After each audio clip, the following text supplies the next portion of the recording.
sabi ko nga sa kanya, sabi ng anak ko, sabi niya, ano mama, tutuloy ka ng barley? Sabi ko, oo. Kasi sa barley nakikita ko talaga na naano ko yung tunggoy terko eh. Sabi ko, pinahihipo ko sa kanila. Patingin nga po ako ng Ayan o. ito na. Ang liit niya, gayan yan eh. Kasi sabi ko, alam mo, sabi ko sa 1 month mahigit kong nainom ng barley, ang laki ng inano ko, ang laki ng pinagbabago ko. Talagang sabi ko, hindi ako manghihinayang, sabi ko kay Dante, hindi ako manghihinayang. Sabi niya, kung ngayon ang kaanwa na ng katawan mo, sige, sabi ko, hindi ako manghihinayang ng mahal or what. Sabi ko, basta, no. Kung sabi ko talaga, ito nga, nakita ko yung, kinuha ko yung sa Sinlab ngayon, yung yung sa creatinine, tsaka sa protina, tsaka yung sa Lipsy. Tingin ko naman okay. Tingin ko normal lang. Sabi ko, Lord, sabi ko, hindi ko pa rin sure kasi hindi ako doktor. Kaya sabi ko, Hindi pag ipinakita niyo sa doktor. oo, at least na, tapos hintayin ko na lang yun. Ito sa thyroid ko, sa Martis ang ko. Pero ang liit na, no? Ang liit na, hinihipo ko siya. Na-amaze ako. Ano nga sabi ko, Lord? Parang ang liit na niya talaga.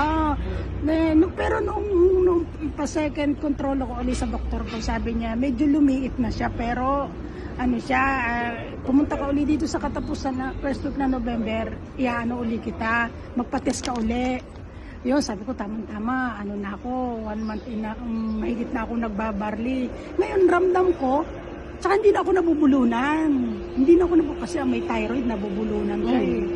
Hindi na ako nabubulunan, kaya sabi ko, pag nag-iisa ako, sabi ko, sana nung pala, tinuloy-tuloy ko na, sabi ko, nung himok sa akin ni Angel noon, sinasabi ko sarili ko, pag nag-iisa ako, sabi ko, Lord, magtuloy-tuloy lang ito, talagang hindi ako Amen. Alam niyo ako mismo, wala naman akong thyroid, pero ako talaga kinikilabutan pag nakakarinig. At saka yung sinasabi mo yung pagka-bloating ng tiyan, yung nawala, sexy yun na. Nawala yung ng tiyan ko.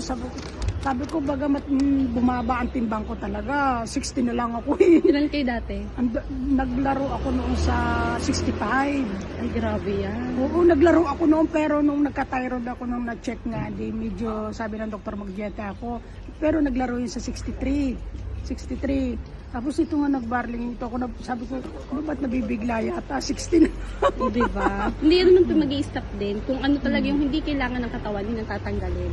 Ang sobrang fats, hindi yan kailangan ng Ganon katawan. talaga yun, Angel. Hindi mas pagano, yung e-back natin, green.